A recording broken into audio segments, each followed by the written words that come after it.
Assalamualaikum warahmatullahi wabarakatuh.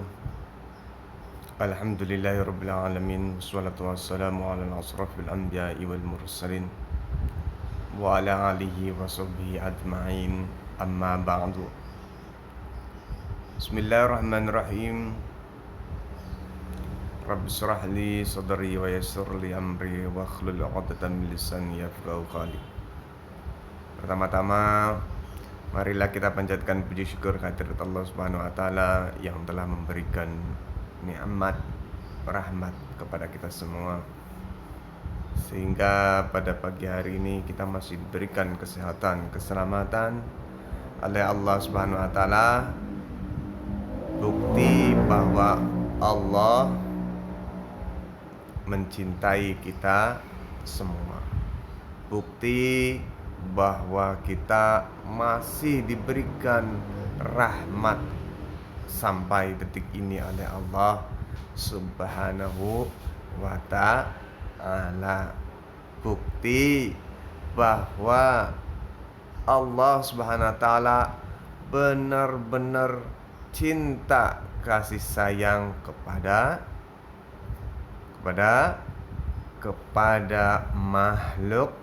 makhluknya.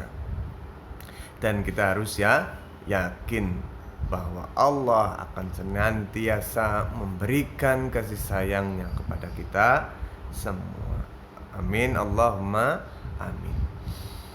Sholawat serta salam senantiasa kita curahkan kepada junjungan Nabi alam, Nabi besar Muhammad sallallahu alaihi wasallam beserta keluarganya, sahabatnya, dan juga umatnya.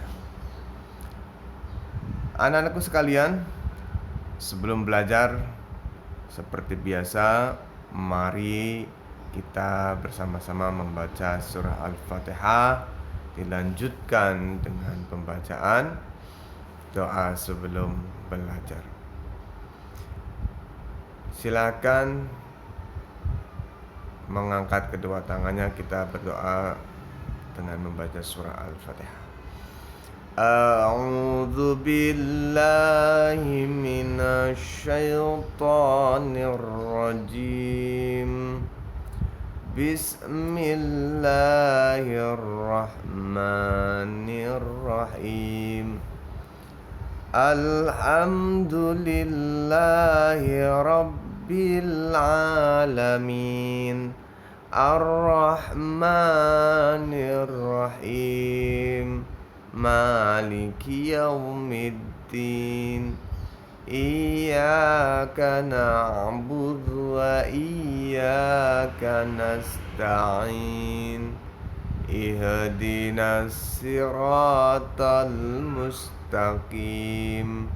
Siratal ladzina an'amta 'alaihim ghairil maghdubi 'alaihim waladdallin. Amin. Bismillahirrahmanirrahim. Raditu billahi rabba wa bil islami dina wa bi muhammadin nabiyya wa rasula. Amin ya rabbal alamin. Rabbi zidni ilman nafi'an warzuqni fahman wasi'an birahmatika ya arhamar rahimin. Alhamdulillahi rabbil alamin. Sudah? Kalau sudah, seperti biasa siapkan buku paketnya. Buka halaman 20. Sudah semua? Kalau sudah, hari ini tanggal 1 bulan September tahun 2020, di halaman 20 Pelajaran 4, bersih itu sehat. Bersih itu sehat. Amati dan ceritakan gambar berikut. Perhatikan saja gambarnya. Kira-kira sedang ngapain ya? Mencuci tangan atau sedang bersuci. Bersuci dengan apa? Dengan menggunakan air bersih. Sebelum beribadah kita wajib bersuci. Allah Subhanahu wa taala mencintai orang yang bersih dan suci. Pada gambar tersebut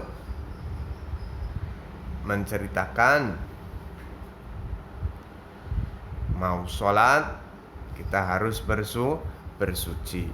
Dengan cara apa? Berwudu. Berwudu menggunakan air yang bersih. Ingat, bersuci menggunakan air yang bersih. Allah mencintai orang yang bersih dan bersuci. Maksudnya apa? Bersih pada badannya dan juga pakaiannya. Bersih. Suci dari tingkah lakunya dan juga hatinya. Ya. Jadi Allah benar-benar mencintai orang yang bersih dan bersuci. Ya. Perhatikan gambarnya. Pada gambar tersebut kelihatan sedang mencuci tangan. Ini kegiatan sepertinya mau berwudu. Paham ya? Jadi Papa ulangi sekali lagi. Allah Subhanahu wa taala mencintai orang yang bersih dan bersuci. Supaya apa ya kira-kira? Mencuci tangan, mau makan, mau minum, habis makan, supaya apa? Supaya bersih dan suci, ya. Bersih tangannya dari kotoran, dari kuman, ya. Nah, tadi Bapak sudah menyebutkan bersih dari kotoran dan kuman. Bahwa kita harus senantiasa menjaga kebersihan, termasuk kebersihan pada diri kita sendiri.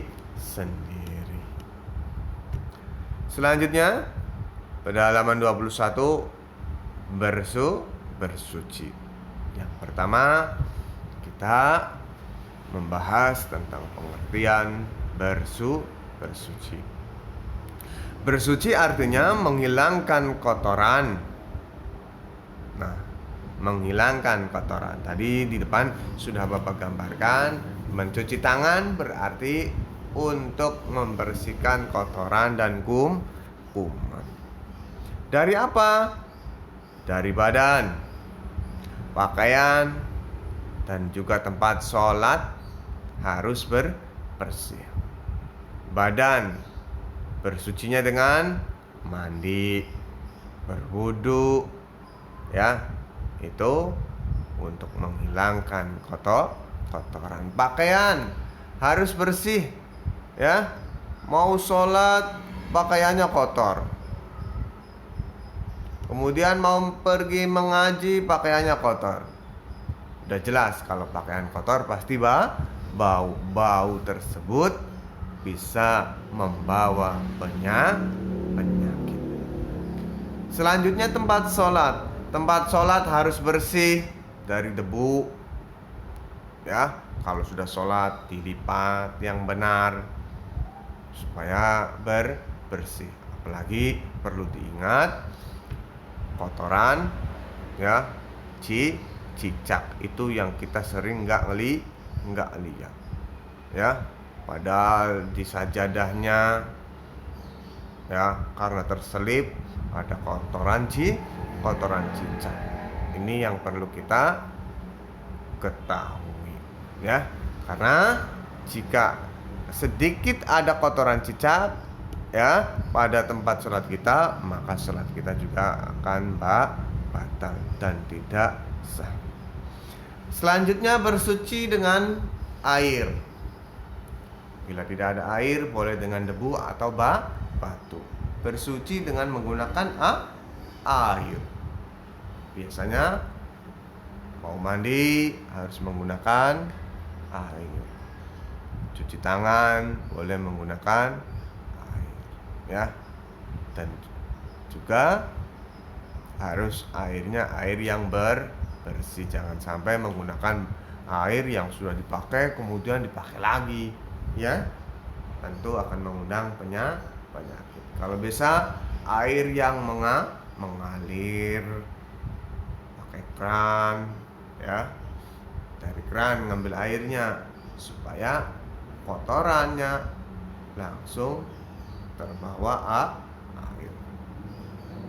Bila tidak ada air, boleh menggunakan debu atau batu ketika bertayamum, ya. Ingat, tayamum boleh dilaksanakan jika benar-benar tidak ada air. Boleh bertayamum karena menggunakan debu, tapi debunya yang belum pernah dijamah oleh orang.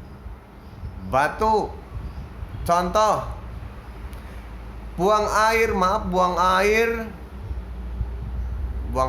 besar, ya, maksudnya, ya.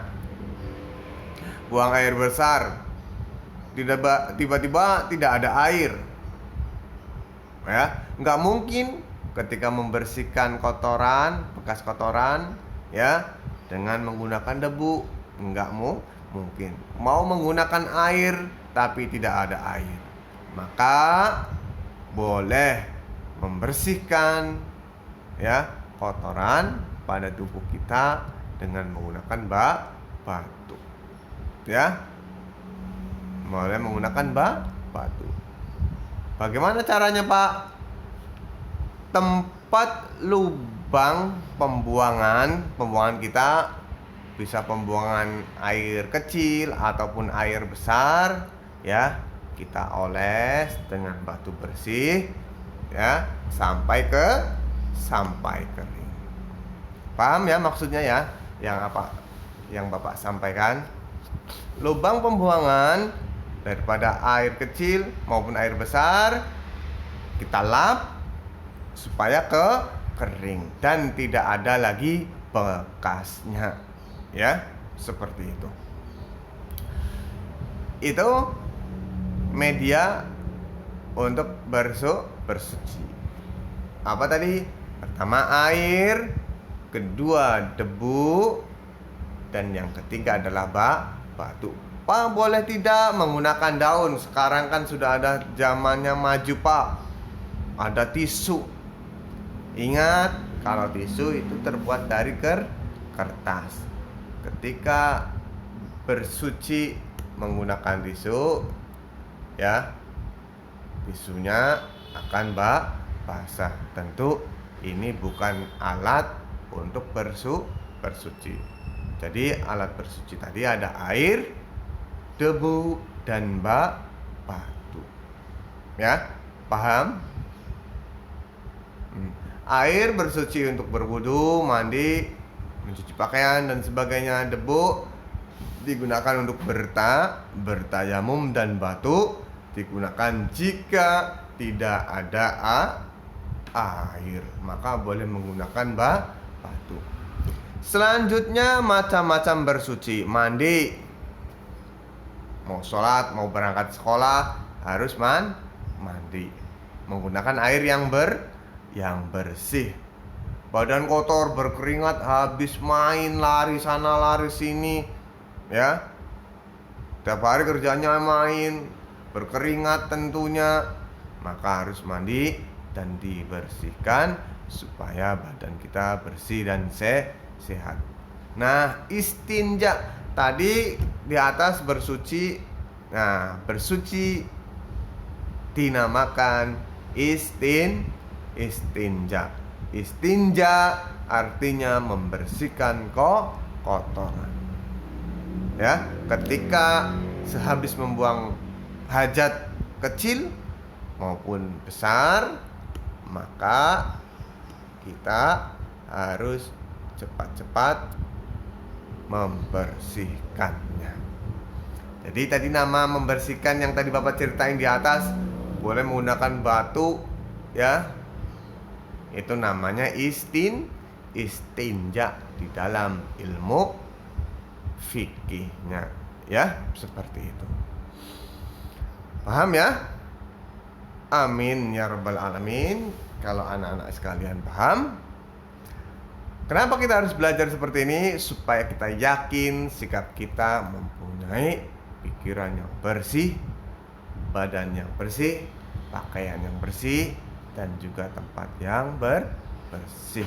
Setiap hari pokoknya harus bersihkan. Selanjutnya ada tugas, ayo kerjakan, sebutkan macam-macam bersuci. Ya, silakan disalin, dicatat macam-macam bersuci. Ditulis di buku tugas, ya, macam-macam bersuci. Silakan nanti dikerjakan. Ya, ingat, ayo kerjakan, menyebutkan macam-macam bersuci di buku tugas. Selanjutnya disambung ke insya Allah aku bisa. Aku tahu arti bersuci. Nah, silakan bundanya atau ayahnya, ya, mendampingi ketika ada di tabel insya Allah aku bisa. Tanyakan kepada anak-anaknya arti bersuci, kemudian arti istinja, mandi sendiri nomor 3, dan manfaat daripada mandi. Tolong ditanyakan sambil memberikan tanda centang di kolom ya atau tidak. Ya, pokoknya ayah ataupun bundanya bertanya tentang materi pelajaran ini, yaitu bersuci. Ya. Tapi pertanyaannya di dalam tabel, ya. Tidak boleh keluar daripada yang ada di tabel. Silakan berkomunikasi dengan anaknya supaya apa yang dia dengar, apa yang dia dapat bermanfaat. Kita kembangkan lagi pikiran anak tentang cara bersuci supaya dia memahaminya. Selanjutnya ada ayo berlatih. Tadi ada ayo kerjakan, insya Allah aku bisa. Dan yang terakhir adalah ayo berlatih. Apa arti bersuci? Tolong jelaskan. Apa saja macam-macam bersuci tadi di atas sudah diberikan contohnya, dan juga di atas ayo kerjakan, suruh mengerjakan tentang ayo bersuci. Dan bawah sampai nomor 5 silahkan kerjakan. Ya, seperti biasa ditulis di dalam buku tugas kalian. Dan jangan lupa kirim laporannya ke nomor WA Bapak. Ya, silakan kerjakan. Sebelum Bapak akhiri, Bapak ucapkan terima kasih banyak. Jazakallahu katsiran. Mudah-mudahan apa yang telah Bapak sampaikan bermanfaat. Jika ada kekurangan dan kesalahan dalam penyampaian, mohon maaf sebesar-besarnya. Dan mudah-mudahan, ya, Bapak hanya mengharapkan ridha dari Allah Subhanahu wa ta'ala. Mudah-mudahan apa yang telah Bapak sampaikan bermanfaat. Akhir kalam, Assalamualaikum warahmatullahi wabarakatuh.